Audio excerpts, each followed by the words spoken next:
Mi moramo da znamo da su ovi Romi žrtve tranzicije, žrtve nacionalizma, surovog kapitalizma i da zapravo ovo nije stvar da su oni sami odgovorni za svoj položaj, kako se to u javnosti najčešće predstavlja i kako vlasti, bilo gradske, bilo lokalne, žele da čuju.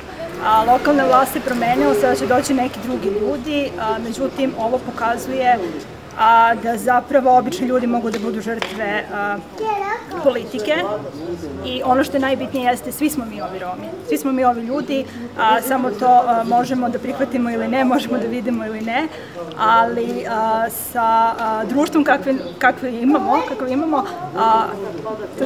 imamo, zapravo možemo svi da postanemo žrtve i zapravo jesmo žrtve problema koje imamo. Mi smo želeli da ukažemo na problem. Ovi ljudi su pre svega odgovornost lokalne vlasti, odgovornost i republičke vlasti, odgovornost i grada Beograda, zato što su raseljeni tamo. Lokalna vlast je prihvatila da reši njihovo stambeno pitanje, a po tim mislim adekvatno stambeno pitanje, dakle da oni imaju osnovne uslove za život, a to su voda, pre svega, i struja.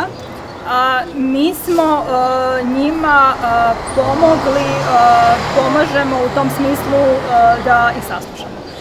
Zapravo niko ne želi da čuje koji su to njihovi problemi i niko ne želi da zamisli kako je to živeti 3 meseca bez vode.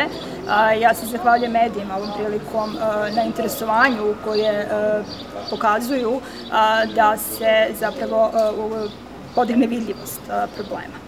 Mi ne možemo da rešimo ovo pitanje jer mi nismo u mogućnosti kao nevladine organizacije da dovedemo vodu, da ljudima kupimo vodu, dakle to nije naš posao.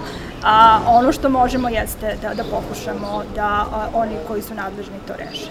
Nažalost, i ljudima koji su u problemu i našim organizacijama nije ukazana podrška od strane lokalnih vlasti, dakle mi nismo bili primljeni na razgovore po ovom pitanju.